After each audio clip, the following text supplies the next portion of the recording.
Hello दोस्तों, स्वागत है आपका सीजी पाठशाला में। हम छत्तीसगढ़ प्रशासन से संबंधित एमसीक्यू क्वेश्चन करे थे जो आगामी एग्जाम के लिए महत्वपूर्ण है, चाहे वो सीजीपीएससी रहे, एडीईओ रहे या एडीआई आबकारी, आमीन पटवारी, सबके लिए यह महत्वपूर्ण है। तो इससे पहले हमारे वीडियो और आ चुका है जिसमें हमारा 67 से आसपास क्वेश्चन हो चुके हैं, हमारे चैनल में जाकर देख सकते हैं। और ये प्रशासन से संबंधित हमारा ये दूसरा नंबर का वीडियो है जिसमें आज का हमारा टॉपिक रहेगा मंत्रीगण, नेता प्रतिपक्ष एवं संसदीय सचिव से संबंधित एमसीक्यू क्वेश्चन।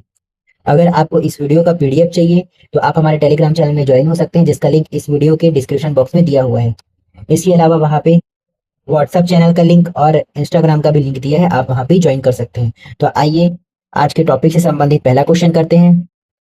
याद रखें, ये जो हम क्वेश्चन कर रहे हैं विनय कुमार पाठक सर के बुक से कर रहे हैं, जो आपके सभी एग्जाम के लिए महत्वपूर्ण रहेगा।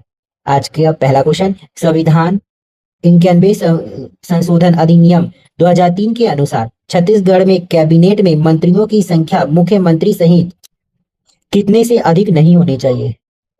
संविधान के 91 संविधान संशोधन अधिनियम 2013 के अनुसार छत्तीसगढ़ में कैबिनेट में मंत्रियों की संख्या मुख्यमंत्री सहित कितने से अधिक नहीं होना चाहिए। Option A 11, option B 13, option C 15, option D 17। तो प्रदेश के कैबिनेट में 13 से अधिक सदस्य नहीं होने चाहिए। यह प्रावधान 91 संविधान संशोधन 2003 के अकॉर्डिंग आया है, आपको याद रखना है, 13 से ज्यादा नहीं होना चाहिए। व्याख्या, 91 संविधान संशोधन अधिनियम 2003 के अनुसार कैबिनेट में मंत्रियों की संख्या किसी विधानसभा के कुल सदस्यों का 15% से अधिक नहीं होना चाहिए। विधानसभा के कुल सदस्यों का 15% से अधिक नहीं होना चाहिए। इसलिए छत्तीसगढ़ विधानसभा में 90 सदस्य निर्धारित है और 90 सदस्यों का 15% लगभग 13 सदस्य होते हैं। अतः छत्तीसगढ़ के कैबिनेट में अधिकतम 13 मंत्री मुख्यमंत्री सहित हो सकते हैं। आपको ये याद रखना है, 15% होना चाहिए और 90 का 15% लगभग 13 सदस्य। कुछ डाउट हो तो कमेंट कीजिएगा। नेक्स्ट क्वेश्चन देखते हैं। छत्तीसगढ़ राज्य की प्रथम महिला मंत्री निम्नलिखित में से कौन थी। छत्तीसगढ़ राज्य की प्रथम महिला मंत्री कौन थी। ऑप्शन ए फूलो देवी Netam, option B Gita Devi Singh, option C छाया वर्मा, ऑप्शन डी सरोज पांडे। तो छत्तीसगढ़ की प्रथम महिला मंत्री गीता देवी सिंह थी, हमारा आंसर ऑप्शन बी हो जाएगा। तो छत्तीसगढ़ राज्य की प्रथम महिला मंत्री गीता देवी सिंह थी। नेक्स्ट क्वेश्चन देखते हैं। छत्तीसगढ़ के पहले शिक्षा मंत्री कौन थे। छत्तीसगढ़ के पहले शिक्षा मंत्री कौन थे। तो छत्तीसगढ़ के जो पहले थे उससे क्वेश्चन आता ही है, आप याद रखिए। छत्तीसगढ़ के पहले शिक्षा मंत्री सत्यनारायण शर्मा थे, हमारा आंसर ऑप्शन सी हो जाएगा, सत्यनारायण शर्मा। नेक्स्ट क्वेश्चन देखते हैं। निम्न व्यक्ति किस क्रम में छत्तीसगढ़ के गृह मंत्री के रूप में कार्यरत रहे। जो नीचे दिया गया है उसमें गृह मंत्री के कार्यकाल के अनुसार आपको क्रम बताना है। इसमें छत्तीसगढ़ के पहले गृह मंत्री नंद कुमार पटेल थे, तो ये पहला आ जाएगा। दूसरे क्रम के बृजमोहन अग्रवाल थे, तो ये दूसरा हो जाएगा। फिर तीसरे क्रम के रामविचार नेताम, फिर चौथे में ननकी राम कंवर थे। इसके अकॉर्डिंग हमारा आंसर पहले बा, फिर आ, फिर सा, फिर ता, हमारा आंसर ऑप्शन बी हो जाएगा। अगर आपको आंसर पता रहता तो पहले कमेंट में बताइए, उसके बाद आप आंसर को देखा कीजिए, इससे आप अपने आप को एनालाइज कर पाएंगे। यहाँ पास पूरा क्रम दिया है। पहले गृह मंत्री नंद कुमार पटेल, दूसरे बृजमोहन अग्रवाल, तीसरे रामविचार नेताम, चौथे ननकी राम कंवर, पांचवे राम सेवक पैकरा, छठवें ताम्रध्वज साहू। और अभी वर्तमान के गृह मंत्री विजय शर्मा, जिनका विधानसभा क्षेत्र कवर्धा था। अभी वर्तमान के गृह मंत्री विजय शर्मा है, जिनका विधानसभा क्षेत्र कवर्धा है, और ये छत्तीसगढ़ के उप मुख्यमंत्री भी हैं। अभी वर्तमान में छत्तीसगढ़ के 2 उप मुख्यमंत्री हैं, पहला अरुण साव और दूसरा विजय शर्मा। आपको याद रखना है, अरुण साव का विधानसभा क्षेत्र लोरमी था और विजय शर्मा का कवर्धा।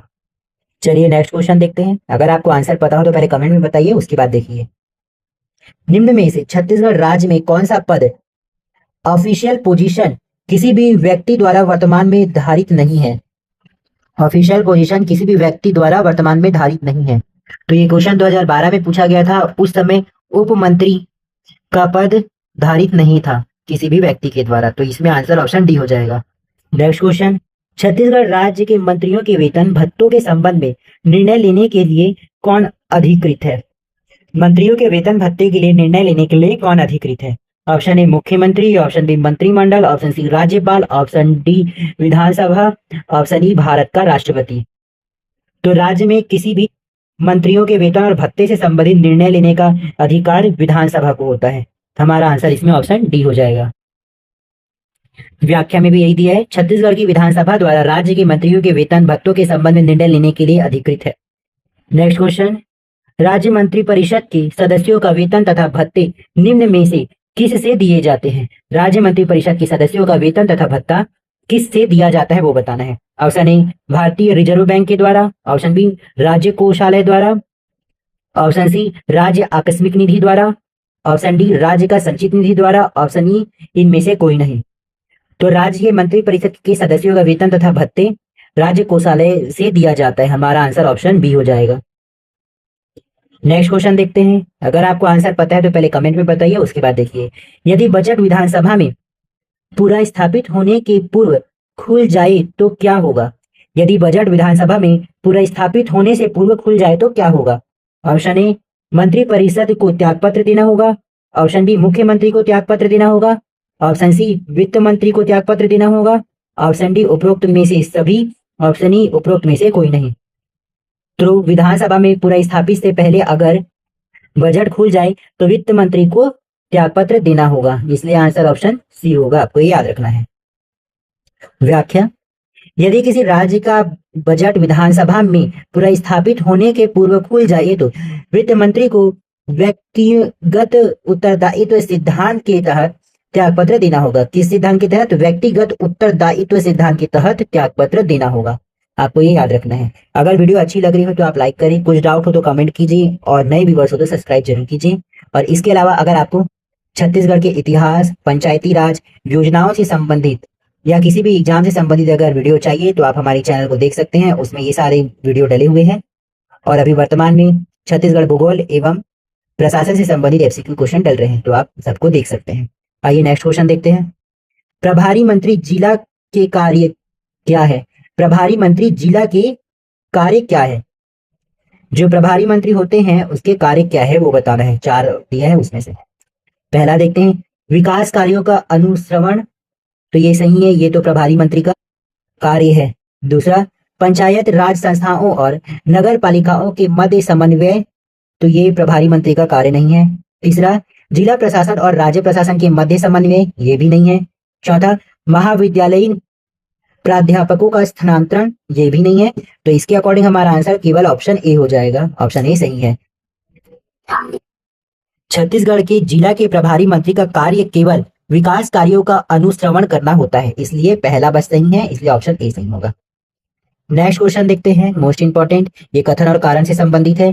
दिए गए कथन और कारण को पढ़े और उसके संबंध में सबसे उपयुक्त विकल्प चुनें। पहला कथन दिया है, राज्य स्तर का कोई भी मंत्री अपने पद पर तब तक ही बना रह सकता है जब तक उसे मुख्यमंत्री का विश्वास प्राप्त हो। अगर आपको आंसर पता हो तो पहले कमेंट में दीजिए।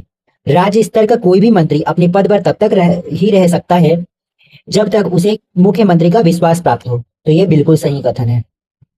इसका कारण देखते हैं, किसी मंत्री के साथ मतभेद होने की स्थिति में मुख्यमंत्री उसे त्यागपत्र मांग सकता है अथवा राज्यपाल को उसे पदच्युत करने की सलाह दे सकता है। तो ये कारण बिल्कुल सही है और कथन कारण का सही व्याख्या भी करता है, इसलिए हमारा आंसर इसमें ऑप्शन ए हो जाएगा।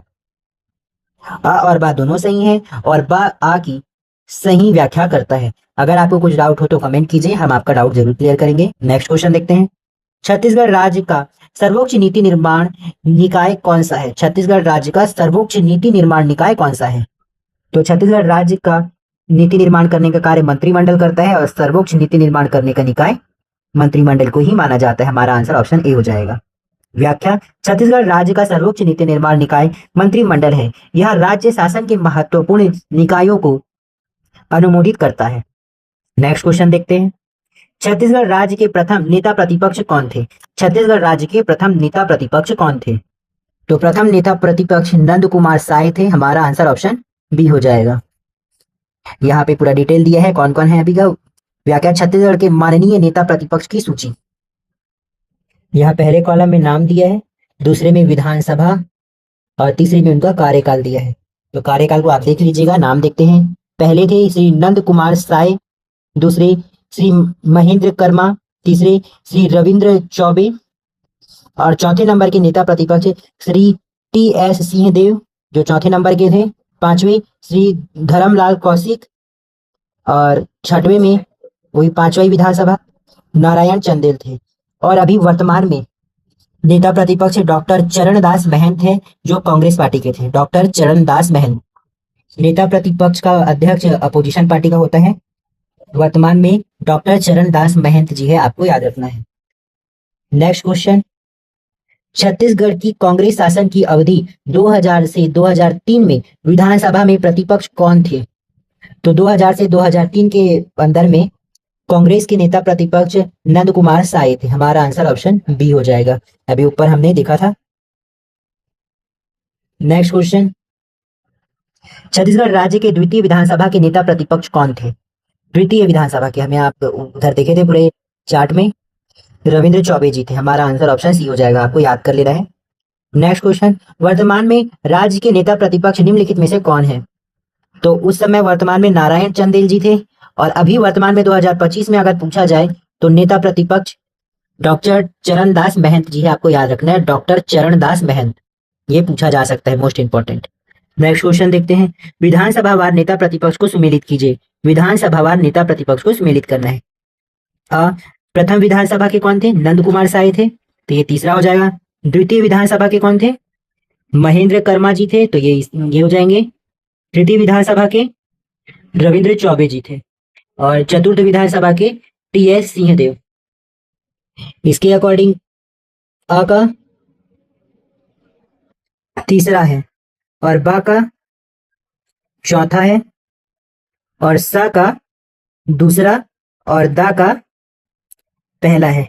आपको ये याद रखना है, ठीक है, क्योंकि यहाँ पे ऑप्शन में ये गलत दिया है, यहाँ पर प्रिंटिंग मिस्टेक है। ऑप्शन बी और ऑप्शन डी दोनों सेम दिया है, तो आपको इसको याद रख लेना है, ठीक है। नेक्स्ट क्वेश्चन देखते हैं, संसदीय सचिवों के पद की शपथ कौन दिलाता है? संसदीय सचिवों के पद की शपथ कौन दिलाता है? तो जो सचिव होते हैं संसदीय सचिव, उसको पद की शपथ मुख्यमंत्री दिलाते हैं। हमारा आंसर ऑप्शन बी होगा, आप ये याद रखें, मुख्यमंत्री दिलाते हैं। नेक्स्ट क्वेश्चन, संसदीय सचिव किसके समक्ष पद की शपथ लेते हैं? संसदीय सचिव किसके समक्ष पद की शपथ लेते हैं? तो ये मुख्यमंत्री के समक्ष शपथ लेते हैं, अभी हमने देखा था। नेक्स्ट हमारा टॉपिक है विधायक। इससे बहुत इंटरेस्टिंग और अच्छे अच्छे क्वेश्चन बनते हैं। इससे संबंधित पहला क्वेश्चन, छत्तीसगढ़ विधानसभा के सदस्य जिन्होंने संस्कृत में छत्तीसगढ़ विधानसभा की शपथ ली। छत्तीसगढ़ विधानसभा के कौन से सदस्य ने संस्कृत में छत्तीसगढ़ विधानसभा की शपथ ली थी? तो नंद कुमार साय जी ने संस्कृत में शपथ ली थी। हमारा आंसर ऑप्शन ए हो जाएगा। व्याख्या देख लेते हैं, छत्तीसगढ़ विधानसभा के सदस्य नंद कुमार साय ने वर्ष 2000 में संस्कृत में शपथ ली थी। संस्कृत में शपथ लेने वाले एकमात्र विधानसभा सदस्य हैं ये, याद रखना, नंद कुमार साय। अभी भी पूछ सकता है। नेक्स्ट क्वेश्चन, नवगठित छत्तीसगढ़ विधानसभा का कौन सा सदस्य पूर्व में राजनीति विज्ञान के प्राध्यापक था? पूर्व में राजनीति विज्ञान के प्राध्यापक कौन से सदस्य थे? तो हमारा आंसर ऑप्शन सी हो जाएगा, लक्ष्मी ध्रुव जो थे वो पूर्व में राजनीति विज्ञान के प्राध्यापक थे। व्याख्या में यही चीज दिया हुआ है। नेक्स्ट क्वेश्चन इंटरेस्टिंग क्वेश्चन है, 2018 विधानसभा चुनाव में छत्तीसगढ़ के निर्वाचित महिला विधायिकाओं को उनकी विधानसभा सीट से सुमेलित कीजिए तथा नीचे दिए गए कोड से सही उत्तर चुनिए। तो ये 2018 का पूछा है, और अभी के टाइम में 2025 का भी पूछ सकता है, तो आपको ये ध्यान में रखना है। 2025 के हिसाब से ये क्वेश्चन बन सकता है, मोस्ट इंपॉर्टेंट है। तो ये जो दिया है डेटा वो 2018 के बेस पे है, तो हमारे लिए उतना ज्यादा इंपॉर्टेंट नहीं है, इसलिए डायरेक्ट आंसर देखते हैं। इसका आंसर हमारा ऑप्शन ए हो जाएगा। ममता चंद्राकर जो है वो पंडरिया से थे, तो रश्मि सिंह ये तखतपुर से थी, इंदु बंजारे ये पामगढ़ से थी, और रंजना साहू ये धमतरी से। आपको याद रखना है, सेम ऐसी टाइप का क्वेश्चन 2025 के बेस पे पूछ सकता है, तो आपको ये ध्यान रखना है। यहाँ पे 2018 का ही डेटा दिया हुआ है, अगर आपको कुछ लगता है कि पढ़ना चाहिए तो आप देख सकते हैं, हालांकि अभी के लिए इंपॉर्टेंट नहीं होगा। नेक्स्ट क्वेश्चन, तो ये विधायक है उसको निर्वाचित क्षेत्र के साथ सुमेलित करना है। ये अभी भी एग्जाम में आ सकता है, आप याद रखें, लेकिन ये सब क्वेश्चन हमारे लिए अभी इंपॉर्टेंट नहीं होगा। लेकिन इसी के पैटर्न में अभी 2025 के विधायकों को सुमेलित करने का आ सकता है, तो आपको 2025 के हिसाब से ये सब देख लेना है कि सामरी से, धरसीवा, अकलतरा और कटघोरा से कौन कौन है। तो प्रशासन का ऐसे ही टाइप का क्वेश्चन बनता है, आपको इसको देख लेना है।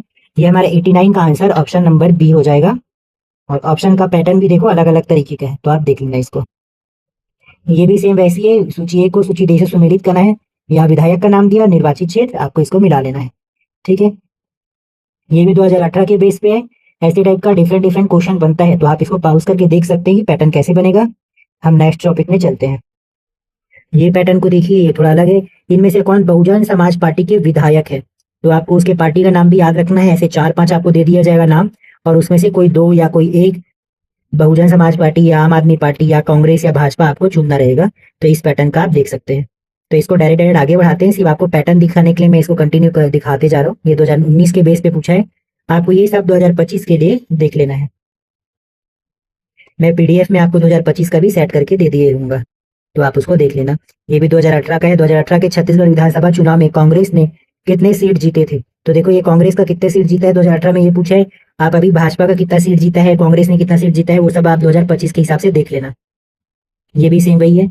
महिला विधायक निर्वाचित, कितने लोग निर्वाचित हुए वो, तो इस पीडीएफ के साथ में आपको 2000 जो लास्ट में जो विधानसभा चुनाव हुआ था उसका पूरा लिस्ट आपको डाल के दे दिए रहूंगा, आप उसको देख लेना।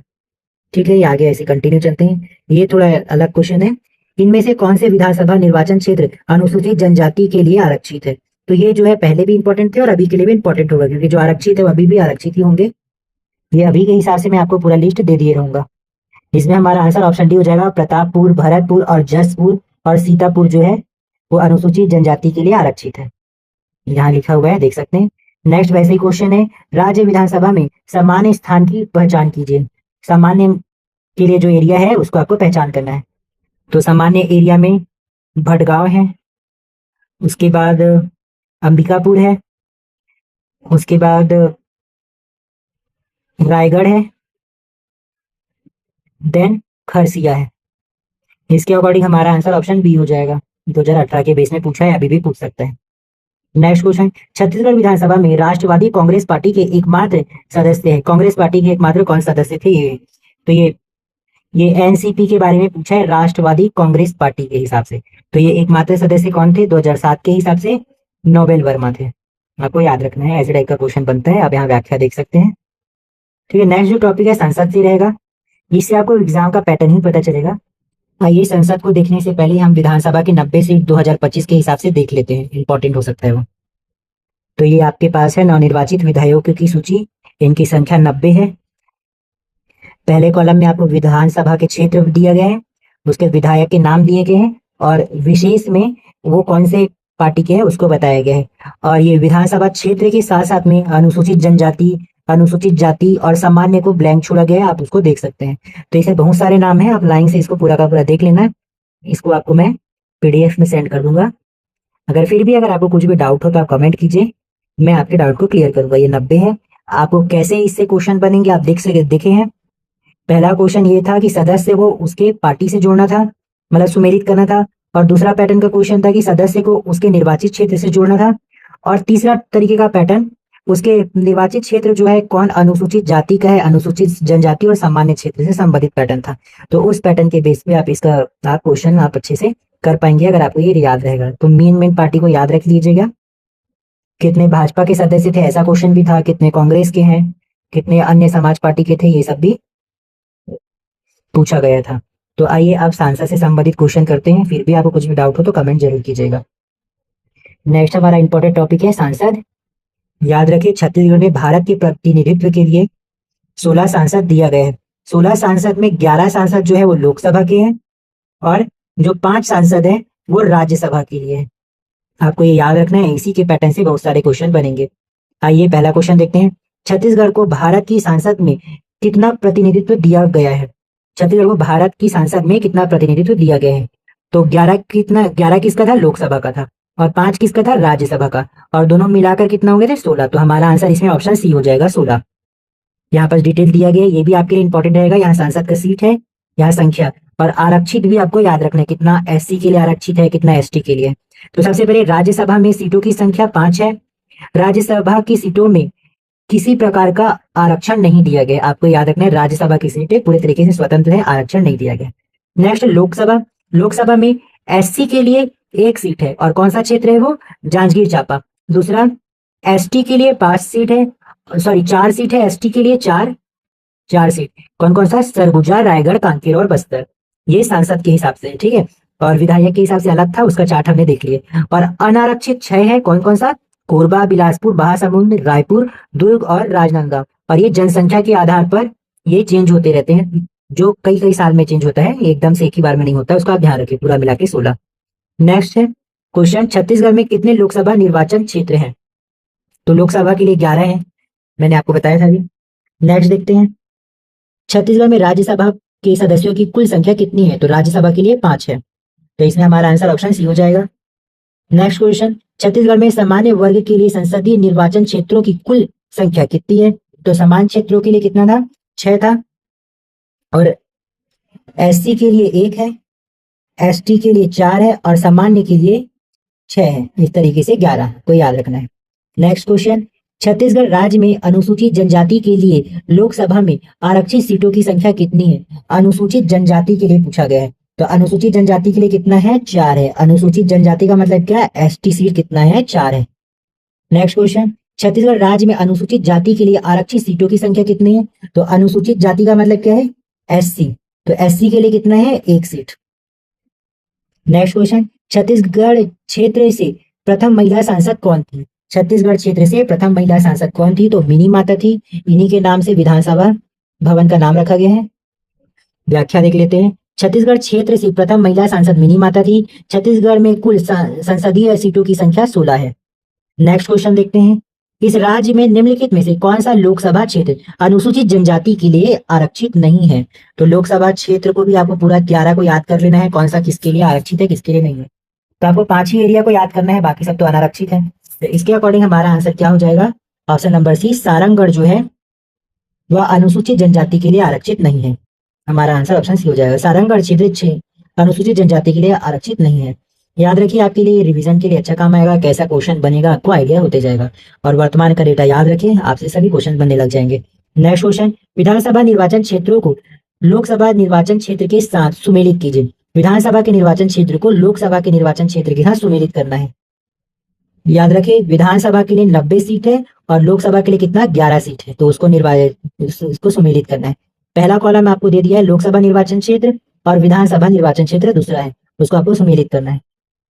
कांकेर लोकसभा क्षेत्र के अंदर विधानसभा क्षेत्र कौन सा आता है? गुंडरदेही आता है, तो इसका दूसरा हो जाएगा। सरगुजा के अंदर सीतापुर आता है और बस्तर के अंदर क्या आ जाएगा? नारायणपुर, ये तो आपको एरिया पता ही होगा तहसील के बेस में। और दुर्ग के अंदर नवागढ़ आता है, तो इसके अकॉर्डिंग ऐसा हो जाएगा। इसके अकॉर्डिंग आ का दूसरा, बा का चौथा, सा का पहला और दा का तीसरा है। हमारा आंसर ऑप्शन डी हो जाएगा। कुछ डाउट हो तो कमेंट जरूर कीजिए, और वीडियो अच्छी लगी हो तो लाइक करें, कुछ डाउट हो तो कमेंट करें, और नए व्यूअर्स हो तो सब्सक्राइब जरूर करें। नेक्स्ट क्वेश्चन, छत्तीसगढ़ से कौन 9 बार सांसद रह चुका है? 2014 के हिसाब से छत्तीसगढ़ से कौन 9 बार सांसद रह चुका है? तो छत्तीसगढ़ से 9 बार सांसद वीसी शुक्ला थे। याद रखिए, ऑप्शन बी हो जाएगा, वीसी शुक्ला 9 बार सांसद रह चुके हैं, विद्याचरण शुक्ल। नेक्स्ट हमारा जो टॉपिक है विविध से संबंधित है, इसमें सारे के सारे विधायिका से संबंधित क्वेश्चन इसमें रहेंगे। अब ज्यादा क्वेश्चन नहीं बचे हैं तो आप वीडियो में बने रहिए। आइए विविध का पहला क्वेश्चन देखते हैं, राज्य सरकार के सुगम कार्य संचालन के लिए नियम कौन बनाता है? राज्य सरकार के सुगम संचालन के कार्यक्रम के लिए नियम कौन बनाता है? तो मंत्री परिषद सबसे पहले नियम बनाते हैं, ये तो पता है, लेकिन सुगम संचालन के लिए राज्यपाल और मंत्री परिषद दोनों मिलकर बनाते हैं। हमारा आंसर ऑप्शन डी हो जाएगा। व्याख्या, राज्य सरकार के सुगम कार्य संचालन के लिए नियम राज्यपाल और मंत्री परिषद बनाती है। नेक्स्ट क्वेश्चन, राज्य शासन प्रशासन के किस पद्धति में पाया जाता है? राज्य प्रशासन शासन के किस पद्धति में पाया जाता है? यहाँ पर 4 आपको पद्धति दी है, तो राज्य प्रशासन शासन की किस पद्धति में पाया जाता है उसको आपको देखना है। और ऑप्शन में आपको 2 ही ऑप्शन का पेयर दिया है, मतलब इसमें 2 सही होगा और 2 गलत होगा। तो इसके अकॉर्डिंग पहला देखते हैं, एकात्मक संघीय पद्धति। तो एकात्मक संघीय पद्धति तो नहीं है। दूसरा, एकात्मक अध्यक्षात्मक पद्धति। तो एकात्मक से संबंधित राज्य के लिए कुछ भी नहीं रहता, इसलिए पहला और दूसरा तो होगा नहीं। तीसरा, संघात्मक संघीय पद्धति, तो ये सही है। दूसरा, संघात्मक अध्यक्षात्मक पद्धति, ये भी सही है। अध्यक्षात्मक का मतलब राज्यपाल अध्यक्ष हो जाएगा, और संसदीय का मतलब तो आप जानते हैं संसद का समूह। इसके अकॉर्डिंग हमारा ऑप्शन बी सही हो जाएगा। कुछ डाउट हो तो कमेंट जरूर करें। व्याख्या देख लेते हैं, राज्य प्रशासन संघात्मक संसदीय पद्धति तथा संघात्मक अध्यक्षात्मक पद्धति में पाया जाता है। नेक्स्ट हमारा इंपॉर्टेंट क्वेश्चन है, राज्य विधायक के संबंधित अनुच्छेदों को सुमेलित कीजिए। राज्य के विधायक से संबंधित जो अनुच्छेद दिया गया है संविधान में, उसको सुमेलित करना है। तो सबसे पहला अनुच्छेद, राज्य में विधायिका का गठन। राज्य में विधायिका का गठन, ये कौन सा अनुच्छेद कहता है? अनुच्छेद 168, राज्य में विधायिका का गठन। दूसरा, विधानसभा में अध्यक्ष तथा उपाध्यक्ष, विधानसभा में अध्यक्ष और उपाध्यक्ष होना चाहिए, ये कौन सा अनुच्छेद कहता है? ये 178 कहता है, तो इसका पहला हो जाएगा। तीसरा, सदस्यों के वेतन भत्ते, सदस्यों के वेतन और भत्ते कौन सा अनुच्छेद बताता है? 195, तो इसका हो जाएगा चौथा। फिर नेक्स्ट है वित्त विधेयक की परिभाषा। वित्त विधेयक की परिभाषा अनुच्छेद 199 कहता है, तो इसके अकॉर्डिंग हमारा आंसर क्या होना चाहिए? इसमें दिया है ए का तीसरा, बी का पहला, सी का चौथा और डी का दूसरा। इसके अकॉर्डिंग हमारा आंसर ऑप्शन सी हो जाएगा। तो आपको ये समझ आ गया होगा। व्याख्या में देख लेते हैं। व्याख्या, राज्य में विधायिका का गठन 168, विधानसभा के अध्यक्ष और उपाध्यक्ष 178, सदस्यों के वेतन भत्ते 195 में दिया है, वित्त विधेयक की परिभाषा अनुच्छेद 199 में दिया है, मोस्ट इंपोर्टेंट, राज्यपाल की नियुक्ति ये अनुच्छेद 155 में दिया है। तो आपको ये याद रख लेना है, यही अनुच्छेद ज्यादा इंपॉर्टेंट है, इसी को ही घुमा फिरा के देता है। इसके अलावा और भी अनुच्छेद है। मंत्री परिषद की नियुक्ति 163 अनुच्छेद जो बोलता है मंत्री परिषद की नियुक्ति कौन से अनुच्छेद में बताया है? 163 में। मुख्यमंत्री के कार्य ये अनुच्छेद 167 में बताया है। विधान परिषद का गठन 169 में बताया है। आपको ये याद रखना है, इतना अनुच्छेद काफी रहेगा, इसी को ही घुमा फिरा के देता है। नेक्स्ट क्वेश्चन, निम्नलिखित को सुमेलित कीजिए। सूची 1 में आपका प्रावधान दिया है, सूची 2 में अनुच्छेद। तो राज्यपाल की नियुक्ति कौन से अनुच्छेद में दिया है? राज्यपाल के पद के बारे में 153 में बताया, लेकिन उसकी नियुक्ति जो है 155 में बताया है, तो इसमें आ का तीसरा हो जाएगा। अब बा का मंत्री परिषद के बारे में अनुच्छेद 163 में बताया है, अभी हमने ऊपर देखा था। मुख्यमंत्री के कार्य किस में बताया? 167 में बताया है। और विधान परिषद के बारे में अनुच्छेद 169 में बताया है। इसके अकॉर्डिंग आ का तीसरा, बा का चौथा, सा का पहला, दा का दूसरा। हमारा आंसर ऑप्शन डी हो जाएगा। राजनीतिक नियुक्तियां किन पदों पर की जाती है? राजनीतिक नियुक्तियां किन पदों पर की जाती है? तो यहाँ 4 पद दिया गया है। राजनीतिक नियुक्तियां किन पदों पर की जाती है देखते हैं। पहला दिया है परिवहन विभाग में सलाहकार, तो ये सही है, इसके लिए नियुक्ति होती है। दूसरा, जिला उपभोक्ता न्यायालय में सदस्य, ये भी सही है। तीसरा, महाविद्यालयों में जन भागीदारी समिति का अध्यक्ष, इसकी भी नियुक्ति की जाती है। चौथा, नगर पंचायत में एल्डरमैन की भी नियुक्ति करते हैं, तो ये हमारा आंसर ऑप्शन डी हो जाएगा। चारों सही है इसलिए, ठीक है। नेक्स्ट है सही क्या है? जनवरी 2019 की स्थिति में सही क्या है? तो ये 2019 की स्थिति के हिसाब से पूछा है, तो इसका मैं आपको डायरेक्ट आंसर बता देता हूँ और अभी का अपडेट आपको दिखा दूंगा। इसमें आंसर ऑप्शन डी था, इसका सही आंसर ऑप्शन डी हो जाएगा। दूसरा सही है, और उसके बाद चौथा सही हो जाएगा, और पांचवा, फिर सातवां सही है। तो इसको आप देख लीजिए। और वर्तमान का स्टेटस यही है।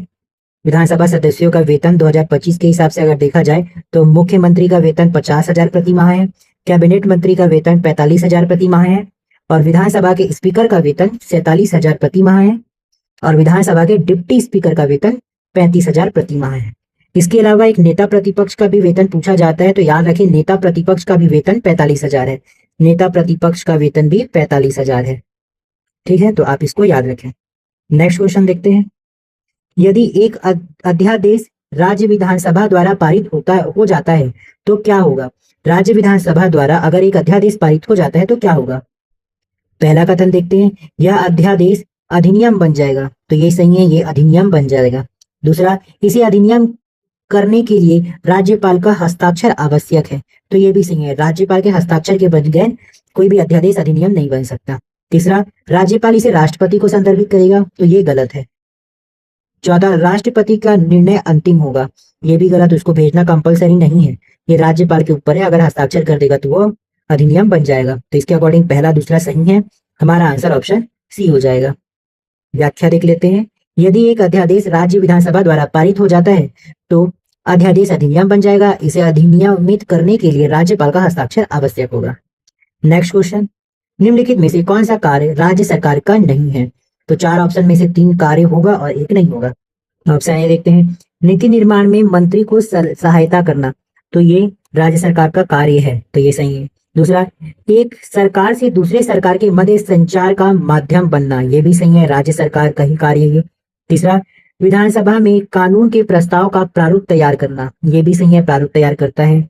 ऑप्शन डी, विधायिका के सचिवालयीन कार्यों में सहायता करना, तो ये गलत है, सचिवालयीन कार्यों में राज्य सरकार सहायता नहीं करता, तो हमारा आंसर ऑप्शन डी हो जाएगा। कौन सा सही नहीं है वो बताना था। नेक्स्ट क्वेश्चन, छत्तीसगढ़ के निम्न राजनीतिज्ञ केंद्रीय मंत्रिमंडल के सदस्य थे। कौन से राजनीतिज्ञ केंद्रीय मंत्रिमंडल के सदस्य थे ये बताना है, मतलब चारों ही थे लेकिन उनका क्रम को दर्शाना है कि पहला, दूसरा, तीसरा कौन था। सबसे पहले में तो विद्याचरण शुक्ल जी थे, यहाँ आ तो पहले में ही दे दिया है। दूसरा, अरविंद नेताम जी थे। फिर तीसरे में रमेश बैस। फिर चौथे में चरणदास महंत। तो इसके अकॉर्डिंग हमारा आंसर आ, सा, बा और दा, तो हमारा आंसर ऑप्शन बी हो जाएगा। नेक्स्ट क्वेश्चन देखते हैं, यहाँ यही वही उसी चीज को दिया है, देख लीजिएगा। निम्न राजनीतिज्ञों ने एक समय या दूसरे समय केंद्रीय मंत्रिमंडल में छत्तीसगढ़ का प्रतिनिधित्व किया है, इसको भी कालक्रम के अनुसार दर्शाना है। तो ये भी सेम रिपीटेड है, बस इसमें पुरुषोत्तम लाल कौशिक का नाम एक्स्ट्रा दे दिया है। तो आइए देखते हैं, सबसे पहले तो विद्याचरण शुक्ल थे, तो पहले तो यही हो जाएंगे। फिर दूसरे में पुरुषोत्तम लाल कौशिक थे, ये दूसरा नंबर का हो जाएगा। फिर तीसरा अरविंद नेताम। फिर चौथा रमेश बैस।